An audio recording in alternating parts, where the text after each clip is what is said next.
में ऐसा विश्व वृक्ष बन गया कि उन्होंने पाकिस्तान अलग करा ही लिया।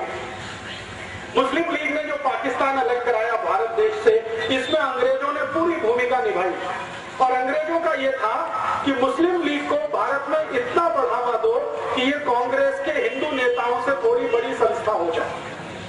तो मुस्लिम लीग का सारा फंड अंग्रेजों के यहाँ से आता था। आपको सुनकर आश्चर्य होगा, मोहम्मद अली जिन्ना जितना भी पैसा खर्च किया वो सब अंग्रेजों ने डोनेशन में दिया। और मोहम्मद अली जिन्ना का एक लेफ्ट हैंड और राइट हैंड मैन माना जाता था सोहरावर्दी करके, वो कलकत्ता का बड़ा नेता था। सोहरावर्दी जितना खर्चा किया वो सब अंग्रेजों ने डोनेशन में दिया। अंग्रेजों का एक अखबार निकलता था इस देश में जो अभी भी निकलता है, उसका नाम था द टाइम्स ऑफ इंडिया। ये अंग्रेजों का अखबार आज भी है। अंग्रेजी एक कंपनी है जिसका नाम है बेनेट एंड कोलमैन, ये उसी कंपनी का अखबार है, तभी से निकलता है। तो टाइम्स ऑफ इंडिया की ये पॉलिसी थी कि मुस्लिम लीग का नेता छोटी से छोटी सभा का आयोजन करे तो उसको बड़े से बड़ा पोस्टर बनाकर, उसकी बड़ी न्यूज बनाकर टाइम्स ऑफ इंडिया के फ्रंट पेज पर देना।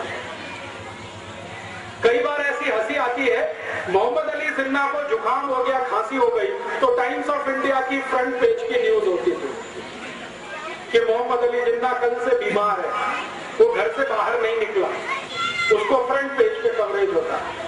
और आपको मैं एक आश्चर्य करने वाली बात बताता हूं कि मोहम्मद अली जिन्ना मुस्लिम लीग का नेता था, मुसलमानों का नेता वो कभी नहीं बन पाया।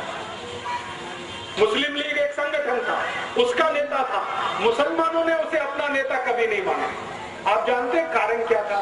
कारण सबसे बड़ा ये था कि मोहम्मद अली जिन्ना रोज हंदी मांस खाता। हंदी मांस समझते हैं, पोर्क, और मुसलमान उसको अपना नेता मान नहीं सकते जो हंदी मांस खाए। दूसरी समस्या थी कि मोहम्मद अली जिन्ना रोज शराब पीता था। मुसलमानों में शराब वर्जित है, हंदी मांस वर्जित है, शराब वर्जित है। और तीसरा, मोहम्मद अली जिन्ना का जो मुख्य धंधा था वो ब्याज पर पैसे उठाने का धंधा था उसका। मुस्लिम धर्म में इसको भी स्वीकार्य नहीं है, इसलिए मुसलमान उसको अपने नेता कभी नहीं मानते। आपको सुनकर आश्चर्य होगा, एक बार ये जिन्ना लाहौर में मुसलमानों की एक सभा में चला गया तो मुसलमानों ने मंच पर चढ़कर इसका मुंह काला कर दिया और एक गधे पर बिठाकर उसका सर्कस निकाला पूरे लाहौर में। उसके बाद हिम्मत नहीं पड़ी लाहौर जाने की, अखबारों में खूब छपा और जिन्ना को पूछा गया कि आपके मुसलमान ही आपको नेता नहीं मानते तो आप हैं किसके नेता? तो धीरे से उसने कहा कि मैं तो अंग्रेजों का नेता हूं, अंग्रेजों का बनाया हुआ नेता। अब आप जरा सोच सकते हैं, जिसको मुसलमानों ने नेता नहीं माना, उस व्यक्ति की ताकत इतनी कैसे हो गई कि उसने पाकिस्तान बना दिया इस देश में। कभी तो मन में ये विचार आएगा आपके। बहुत दिन में ये सोचता रहा कि जो मुसलमानों का नेता कभी हुआ नहीं, 10 लोगों ने जिंदगी में कभी उसका भाषण सुना नहीं, वो इतना ताकतवर कैसे हुआ कि उसने भारत से एक अलग हिस्सा पाकिस्तान बना दिया। बात ये है और सच्चाई है जो मैं आपको बोलकर जाना चाहता हूं, और ये सच्चाई सुनते समय किसी के दिल को दुखावा हो तो मैं क्षमा मांगता हूं कि ये जो पाकिस्तान बना उसमें मोहम्मद अली जिन्ना की भूमिका इतनी बड़ी नहीं थी, उससे ज्यादा बड़ी भूमिका लेडी माउंटबेटन की थी। एडविना माउंटबेटन का नाम आप जानते हैं, नहीं जानते तो जान लीजिए। वो भारत का अंतिम अंग्रेज अधिकारी जिसका नाम था लुईस माउंटबेटन, उसकी पत्नी थी एडविना माउंटबेटन। ये पाकिस्तान बनाने का सबसे बड़ा कारण वो एडविना थी। आप जानते हैं वो क्या खेल खेला उसने? एडविना माउंटबेटन लंदन के हैरिस कॉलेज में पढ़ती थी जिसमें ये जिन्न पढ़ा करता, और उसी कॉलेज में भारत के पहले प्रधानमंत्री पंडित जवाहरलाल नेहरू भी पढ़ते। हैरिस कॉलेज में 3 लोग पढ़ते थे साथ में एक ही क्लास में ध्यान देना, जिन्ना मोहम्मद अली, पंडित जवाहरलाल नेहरू और एडविना। उस समय वो माउंटबेटन नहीं थे, शादी उसकी बाद में हुई। तो एडविना, जिन्ना और नेहरू एक ही क्लास में पढ़ते थे, और रिकॉर्ड्स और दस्तावेज बताते हैं कि एडविना से दोनों लगे हुए थे। ये डॉक्यूमेंट्स बताते हैं। और एडविना इतनी चालाक महिला थी कि दोनों को हैंडल करती थी, इतनी चालाक, एक को सवेरे मॉर्निंग में, दूसरे को शाम में, दोनों को हैंडल करती। और जिन्ना और नेहरू का सबसे बड़ा जो झगड़ा होता था वो एडविना को लेकर। ये झगड़ा वहां से शुरू हुआ, हैरिस कॉलेज से। नेहरू जी पढ़ाई करके वापस आ गए, जिन्ना भी पढ़ाई करके वापस आ गया। दोनों ने यहाँ इस देश में वकालत करने की कोशिश की, लेकिन चली नहीं। न नेहरू जी की वकालत चली, न जिन्ना की वकालत चली। दोनों बैरिस्टर थे, उनको जिंदगी में कभी कोई केस ही नहीं मिला लड़ने के लिए। कारण समझते हैं? कारण बिल्कुल स्पष्ट है कि केस उसको मिलता है जिसके जीतने की संभावना होती है। नेहरू जी के बारे में सब जानते थे कि इसको कोई दम नहीं है जो जीत पाएगा एक भी केस। तो वकालत चली नहीं, तो नेहरू जी कांग्रेस में ज्वाइन हो गए। उनके पिताजी ने उनको कांग्रेस में डाल दिया।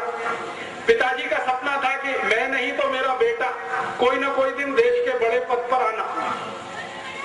उसके लिए मोतीलाल नेहरू ने एक पार्टी बनाई जिसका नाम था स्वराज्य पार्टी, और अंग्रेजों से उन्होंने तालमेल करके इस देश में सरकार बनाने का काम भी किया। और उनका ये कैलकुलेशन था मोतीलाल जी का कि एक ना एक दिन अंग्रेज भारत से जाएंगे, मेरी स्वराज पार्टी और अंग्रेजों के बीच कोई समझौता हो जाए तो सत्ता का हस्तांतरण स्वराज्य पार्टी को होगा और नेहरू देश का प्रधानमंत्री बने। इस हिसाब से उन्होंने खेल खेला, और उसी खेल में थोड़े दिनों में एडविना भी आ गई। जब अंतिम समय आया, लुईस माउंटबेटन को ब्रिटिश पार्लियामेंट से भेजा गया, तो लुईस माउंटबेटन को भारत भेजने से पहले उसकी शादी एडविना के साथ कराई गई, क्योंकि अंग्रेज खुफिया पुलिस थी। उनको मालूम था कि नेहरू और जिन्ना की वीकनेस क्या है, कमजोरी क्या है। अंग्रेजों की खुफिया पुलिस हर हिंदुस्तानी बड़े नेता पर नजर रखती थी। तो अंग्रेजों की खुफिया पुलिस की रिपोर्ट के आधार पर एडविना को भेजा गया माउंटबेटन के साथ, और माउंटबेटन को कहा गया कि तुम इसको दिखावे के लिए अपनी पत्नी स्वीकार करो, वैसे ये है नहीं तुम्हारी। तो माउंटबेटन ने कहा ठीक है, मैं मेरे देश के लिए इतना तो कर ही सकता हूं। तो उसको पत्नी के रूप में वो लाया, लेकिन कभी भी लुईस माउंटबेटन ने अपनी डायरी में लिखा है कि उसने एडविना के साथ कभी भी रात में बिस्तर पर शेयर नहीं किया। वो दूसरों को दिखाने के लिए पति पत्नी थे, लेकिन असलियत में नहीं थे। और जैसे ही माउंटबेटन यहाँ आ गया तो एडविना को कहा गया कि अब तुम तुम्हारा खेल खेलो। तो एडविना ने एक दिन नेहरू को बुलाया और अगले दिन जिन्ना को बुलाया और कहा कि ठीक है, हम लंदन में जो किया करते थे वो यहाँ भी हो सकता। तो नियमित रूप से नेहरू और जिन्ना ने एडविना के यहाँ जाना शुरू किया, दारू पीना उसके साथ बैठकर, शराब पीना उसके साथ बैठकर। मेरे पास कुछ फोटोग्राफ्स हैं, कभी मैं आपको दिखाऊंगा तो आप दंग रह जाएंगे। नेहरू जी एडविना के साथ बैठकर शराब पी रहे हैं, एडविना के साथ बैठकर सिगरेट पी रहे हैं, एडविना को किस कर रहे हैं, चुंबन ले रहे हैं, उसके साथ डांस कर रहे हैं। ऐसे मेरे पास 7 फोटोग्राफ्स, 7। तो ये चलना शुरू हुआ खेल। आप जानते हैं कि चरित्र सबसे कमजोर कड़ी होता है किसी भी पुरुष के लिए। अगर चरित्र से कोई गिरना शुरू हो जाए तो उसकी अंतिम सीमा नहीं होती है, वो कहां तक जाएगा कोई नहीं जानता। हमारे भारत में एक पुरानी कहावत कही जाती है, और वो पुरानी कहावत है, if wealth is lost nothing is lost. आपका पैसा चला गया तो चिंता मत करिए, फिर से आ जाए। फिर दूसरी बात कही जाती है, if health is lost something is lost. आपका स्वास्थ्य चला गया तो थोड़ा कुछ तो गया। लेकिन लास्ट सेंटेंस है, but if character is lost everything is lost. चरित्र गया तो सब चला गया, उसके बाद कुछ बचता नहीं। तो नेहरू जी के साथ यही समस्या थी, और जिन्ना के साथ भी यही समस्या थी। जिन्ना और नेहरू चरित्र के इतने हल्के आदमी थे कि जानते हुए भी कि वो दोनों एक ही औरत से फंसे हुए हैं, वो आगे बढ़ते गए। एडविना ने दोनों को इस्तेमाल करना शुरू किया। 3 जुलाई 1947 को नेहरू जी एडविना से मिलने गए। रात को उसने फोटोग्राफ्स लिए, नेहरू जी के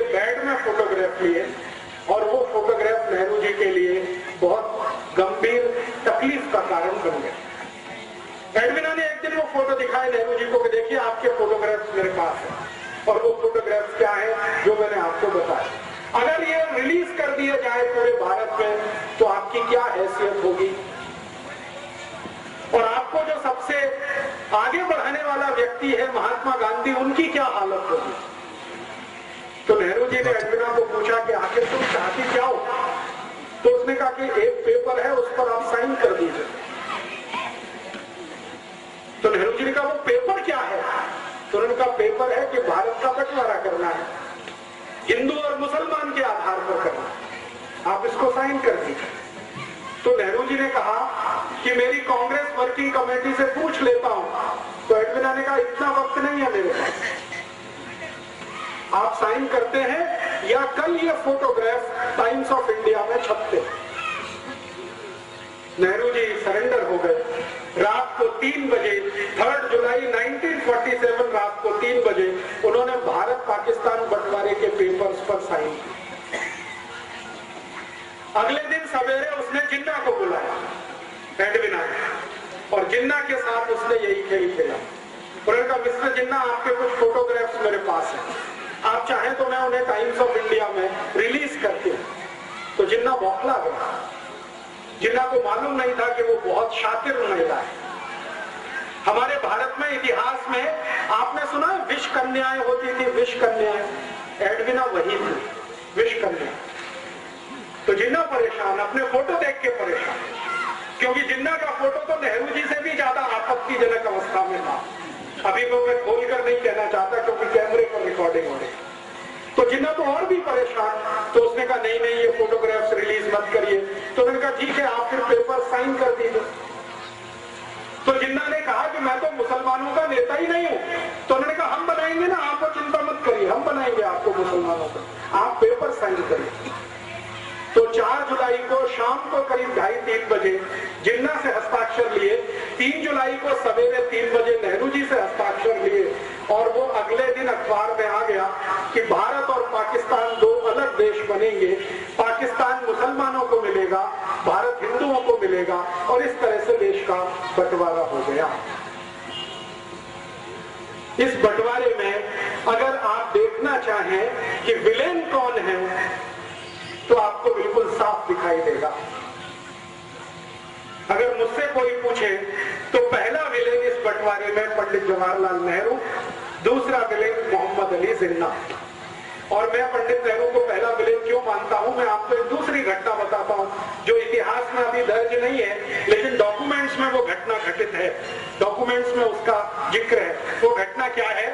घटना ये है कि भारत पाकिस्तान बंटवारा हो गया जिन्ना के हस्ताक्षर और नेहरू के हस्ताक्षर से। थोड़े दिन के बाद गांधी जी को यह पता चला। गांधी जी को पता चला तो गांधी जी ने अपना सिर पीटा।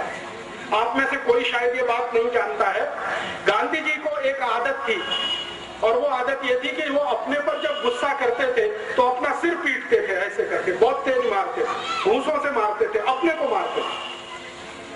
जिस दिन गांधी जी को पता चला कि नेहरू ने बंटवारे के पेपर्स पर हस्ताक्षर किए, उस दिन उन्होंने अपने को पीटा और उन्होंने कहा कि अब मैं जिंदा नहीं रहना चाहता, क्योंकि मैंने जिसको आगे बढ़ाया वो इतना कमजोर निकलेगा ये मुझे नहीं मालूम। परिणाम क्या हुआ? गांधी जी ने जिन्ना को बुलाया और कहा कि भाई तुम ये बंटवारा क्यों कर रहे हो? तो जिन्ना ने कहा बापू मैंने हस्ताक्षर कर दिए हैं, लेकिन आप मुझे एक वचन दो तो मैं मेरा एक एफिडेविट लगाने को तैयार हूं, और एडविना ने मेरे साथ जो ब्लैकमेलिंग किया है वो सबको बताने को तैयार है। गांधी जी ने पूछा क्या? उन्होंने कहा कि मुझे भारत का प्रधानमंत्री बनवा दो। गांधी जी ने कहा बस इतनी ही मांग है तुम्हारी? उन्होंने कहा हाँ, मुझे प्रधानमंत्री बनवा दो, मुझे पाकिस्तान नहीं चाहिए। तो गांधी जी ने कहा ठीक है मैं विचार करूंगा तुम्हारी मांग पर। अगले दिन नेहरू को बुलाया और नेहरू से कहा कि देखो जिन्ना तैयार है, वो एफिडेविट देना चाहता है, एडविना ने कुछ ब्लैकमेलिंग किया है, वो पूरे देश को बताना चाहता है, उसकी एक ही शर्त है कि भारत का प्रधानमंत्री उसे होना, बोलो। तो नेहरू जी ने कहा कि बापू जिन्ना को भारत का प्रधानमंत्री तो क्या, मैं मेरे ऑफिस का चपरासी नहीं बना सकता। कारकुन नहीं बना सकता। तो गांधी जी ने कहा तुमको जिन्ना से इतनी दुश्मनी क्यों है?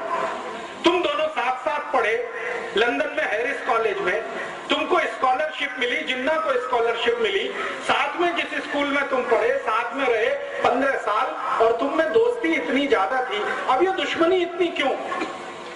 तो नेहरू जी ने असलियत नहीं बताई।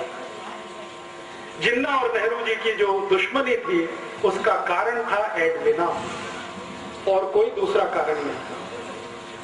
गांधी जी को बताया नहीं। नेहरू जी ने कहा कि मैं तो प्रधानमंत्री तो क्या चपरासी नहीं बना सकता?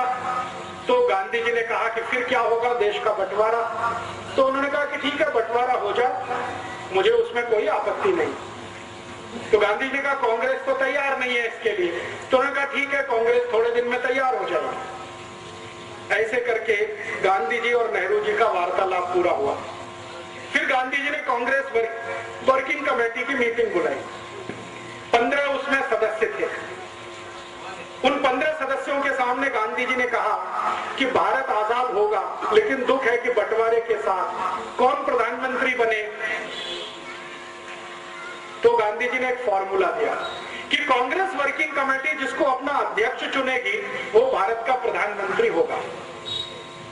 तो वोट डालने का काम किया गया। कांग्रेस वर्किंग कमेटी में वोट डाला, 15 लोगों ने वोट डाला, तो 13 लोगों का वोट सरदार वल्लभ भाई पटेल के पक्ष में गया। 13 लोग। एक वोट पंडित जवाहरलाल नेहरू के पक्ष में गया, और एक व्यक्ति कांग्रेस वर्किंग कमेटी में एब्सेंट हो गया, वो वोट डालने नहीं आए। और जो व्यक्ति एब्सेंट था वो अनुग्रह नारायण सिन्हा नाम के एक व्यक्ति थे, पटना से थे, बिहार से, वो एब्सेंट हो गए। तो एक वोट नेहरू को, 13 वोट पटेल को। गांधी जी के फॉर्मूले के अनुसार पटेल भारत के प्रधानमंत्री बने, क्योंकि वर्किंग कमेटी ने अध्यक्ष चुना। जब नेहरू जी को पता चला कि वो इलेक्शन में हार गए, तो वो फिर गांधी जी के पास आए, और उन्होंने जो वाक्य बोला वो मैं आपको ऐसे का ऐसे ही सुनाता। उन्होंने कहा बापू, अगर मैं भारत का प्रधानमंत्री नहीं बना तो कांग्रेस को तोड़ दूंगा, और टूटी हुई कांग्रेस से अंग्रेजों का समझौता होगा, और पावर ट्रांसफर मुझे होगी, क्योंकि अंग्रेजों ने पहले से ये तय किया हुआ। और ये बात सही है। ब्रिटिश पार्लियामेंट में ये तय हो गया था कि भारत में कभी सत्ता का हस्तांतरण करना पड़े तो नेहरू के हाथ में ही सत्ता देनी है। क्यों? क्योंकि विंस्टन चर्चिल और क्लेमेंट आर एटली, जो दो बड़े लीडर थे उस समय इंग्लैंड के, एटली प्राइम मिनिस्टर था, Churchill leader of the opposition था, दोनों का ये मानना था कि ये नेहरू अपना ही आदमी है, शरीर से देखने में हिंदुस्तानी है, आत्मा इसकी अंग्रेजों वाली है, इसको सत्ता दे दो तो भारत हमारे ही कब्जे में रहेगा, ऐसा मान लो। तो ब्रिटिश पार्लियामेंट ने प्रस्ताव कर दिया था। नेहरू जी को उसकी जानकारी हो गई थी। नेहरू जी ने इस पर गांधी जी को ब्लैकमेल किया और कहा कि मैं अगर सत्ता में नहीं आया तो कांग्रेस को तोड़ूंगा। और अंग्रेजों ने घोषणा की थी कि कांग्रेस अगर टूट भी गई तो नेहरू वाली कांग्रेस को वो पावर ट्रांसफर करके भारत से चले जाएंगे। तब गांधी जी ने सरदार पटेल को बुलाया और कहा कि अब क्या करना है? तो सरदार पटेल ने कहा कि देश का एक बंटवारा और हो, ये मुझे मंजूर नहीं है, मैं मेरा वापस लेता हूं, आप नेहरू को प्रधानमंत्री पद की शपथ करवाइए। तो गांधी जी ने कहा कि मैं प्रधानमंत्री पद की शपथ उसको नहीं करा सकता, क्योंकि मेरा दिल अब उससे हट गया है।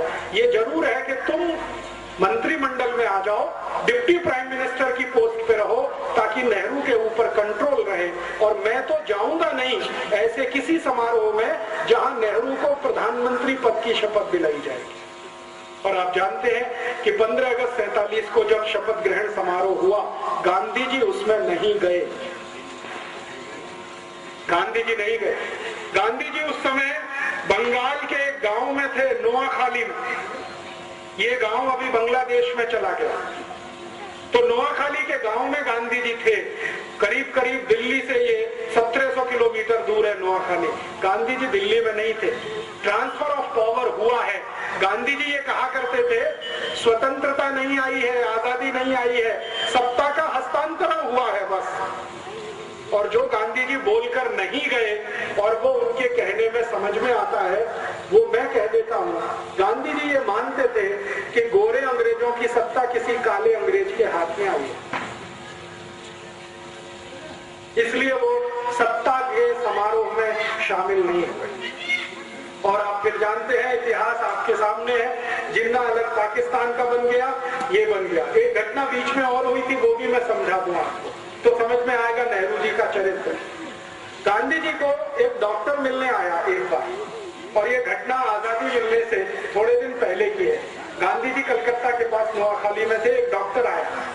वो डॉक्टर ने गांधी जी को परिचय दिया कि मैं मोहम्मद अली जिन्ना का पर्सनल फिजिशियन हूँ। एक ईरानी व्यक्ति था, कोई नाम मैं भूल गया हूँ, रिकॉर्ड्स में है। उसने गांधी जी को कहा कि मैं मोहम्मद अली जिन्ना का पर्सनल फिजिशियन हूँ, आपसे अकेले में बात करना चाहता हूँ। तो गांधी जी ने कहा क्या बात करना चाहते हो? तो उन्होंने कहा अकेले में, सबके सामने नहीं। तो गांधी जी उसको कमरे में लेके गए। अंदर जो बातचीत गांधी जी ने की, उन्होंने कहा कि देखो मेरी एक संकल्प है। गांधी जी ने डॉक्टर को कहा कि मेरी बातचीत में कोई तीसरा जरूर रहता है जो उसको नोट करता है, लिखता है। मैंने आपको क्या कहा, आपने मुझे क्या कहा? तो उन्होंने कहा वो कौन व्यक्ति है? उन्होंने कहा मेरा सेक्रेटरी प्यारेलाल, वो भी यहाँ रहेगा। तो डॉक्टर ने कहा ठीक है, उससे मुझे कोई बांधा नहीं, माने तकलीफ नहीं, आप बुला लो। तो प्यारेलाल जी को बुलाया और गांधी जी ने कहा कि मैं और ये बात करेंगे, एक एक शब्द लिखना। प्यारेलाल जी बहुत फास्ट लिखते थे, शॉर्ट हैंड में लिखते थे, बाद में उसका ट्रांसक्रिप्शन करते। तो डॉक्टर ने जो बताया गांधी जी को, गांधी जी परेशान हो गए वो सुन के। उन्होंने कहा कि मोहम्मद अली जिन्ना का मैं डॉक्टर हूं और ये जिन्ना बहुत जल्दी मरने वाला है। गांधी जी ने पूछा क्यों? तो उन्होंने कहा इसको बोन टीबी है, इसकी रीढ़ की हड्डी पूरी गल चुकी है, इसका नर्वस सिस्टम ज्यादा दिन काम नहीं करेगा। तो गांधी जी ने कहा कितने दिन जिंदा रहेगा? तो डॉक्टर ने कहा हो सकता है 2-3 महीने भी जिंदा ना रहे।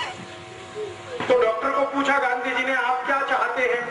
तो उन्होंने कहा मेरी एक इच्छा है कि आप किसी तरह नेहरू को समझा दो, 2-3 महीने ये जिंदा रहेगा, इसको भारत का प्रधानमंत्री बना दो, देश का बंटवारा तो नहीं होगा। तो गांधी जी ने कहा कि तुम्हारी यह बात में अगर सच्चाई है तो मैं जरूर प्रयास करूंगा। फिर उन्होंने नेहरू को बुलाया और कहा देखो नेहरू, ये मरने वाला है जिन्ना, ज्यादा दिन जिंदा नहीं रहेगा, इसको बोन टीबी हो गई है, इसका डॉक्टर कहता है कि 2-3 महीने से ज्यादा जिंदा नहीं रहेगा, तुम क्यों अड़े हुए हो? इसको प्रधानमंत्री बन जाने दो, 2-3 महीने के बाद तुम बन जाना, देश तो एक रहेगा। तब नेहरू ने फिर वही बात कही कि मैं जिन्ना को मेरे ऑफिस का चपरासी नहीं बना सकता, प्रधानमंत्री कैसे बनने दूं? तो नेहरू की जिद और जिन्ना का ब्लैकमेलिंग, ये दोनों मिलकर भारत का बंटवारा कर गए और इसमें भारत टूटा। भारत और पाकिस्तान दो अलग देश बने, किसी सिद्धांत के आधार पर नहीं, कोई विचार के आधार पर नहीं, सिर्फ प्रधानमंत्री पद की कुर्सी के कारण। और मैं अभी सब लोगों को ये बोलता हूं कि नेहरू जी तो स्वर्गवासी हो गए 1964 में, लेकिन उनकी आत्मा अब भारत के उन सब नेताओं में प्रवेश कर चुकी है जो कुर्सी के लिए कुछ भी करने को तैयार। वो तो मर गए 27 मई 1964 को। और आप में से शायद कोई जानता है या नहीं, नेहरू जी की मृत्यु बहुत ही दुखद थी। उनको सबसे खराब वो बीमारी हुई थी जिसको सेक्सुअल ट्रांसमिटेड डिसीज कहा जाता है, एसटीडी, आज का एड्स कह सकते हैं। एसटीडी उनको था और उनकी मृत्यु के समय जिस डॉक्टर ने उनको एग्जामिन किया था वो बताता है कि नेहरू जी का शरीर सड़ गया, कीड़े पड़ गए थे। बहुत दुखद मृत्यु थी। नेहरू जी की मृत्यु के समय उनके परिवार की जो महिला उनके साथ में थी, उसकी लिखी हुई डायरी में ये है कि नेहरू जी के अंग सड़ गए थे, शरीर के कीड़े पड़ गए थे उसमें, इसलिए वो प्रधानमंत्री पद से छुट्टी लेकर देहरादून गए थे छुट्टी बिताने के लिए, लेकिन वहां से वापस नहीं आए। तो वो तो चले गए, पाकिस्तान बनवा गए इस देश में। जिन्ना का क्या हुआ? भारत पाकिस्तान जैसे ही अलग हुए उसके लगभग 7वें महीने में जिन्ना मर गया। बंटवारा हो गया 14 अगस्त 1947 और इसके ठीक 7वें महीने में जिन्ना मर गया। तो उधर पाकिस्तान जिसने बनाया वो पाकिस्तान का मजा नहीं ले पाया कभी, और पाकिस्तान जिनके लिए बनाया वो पाकिस्तान कभी गए नहीं। आप जानते हैं पाकिस्तान बनाने का जो सबसे बड़ा लॉजिक था वो ये कि भारत में रहने वाले मुसलमान वहां जाएंगे और उनके लिए पाकिस्तान बनेगा। वो यहां से गए नहीं, वो यहाँ है, शिया हो चाहे सुन्नी हो, वो भारत में ही है, वो पाकिस्तान गए नहीं। और जिन्होंने कभी पाकिस्तान मांगा नहीं उनके सिर पर यह पाकिस्तान थोप दिया गया। वो अफगानिस्तान की सीमा पर रहने वाले जो बलूची लोग हैं ना, उनके ऊपर जबरदस्ती ये थोप दिया। आज पाकिस्तान क्या है आप जानते हैं, सारा का सारा पाकिस्तान ऐसी समस्याओं से घिरा हुआ है जो उसके जन्म से शुरू हुई, और जन्म से जो समस्या शुरू हुई जिन्ना के द्वारा, उसी का दुष्परिणाम है कि आज तक उस देश में कभी लोकतंत्र नहीं रह पाया, प्रजातंत्र नहीं रह पाया, हमेशा किसी सैनिक ने उसका शासन किया। और आज भी आप जानते हैं परवेज मुशर्रफ उन्हीं सैनिकों का रूप है जो जिन्ना के द्वारा पल्लवित और पोषित हुए। लेकिन भारत को एक बड़ा नासूर दे गए, और वो नासूर ये भारत के 3 विलेन, एक जिन्ना, नेहरू और एडविना, ये 3 विलेन को मैं मानता हूं भारत के बंटवारे के लिए जिम्मेदार।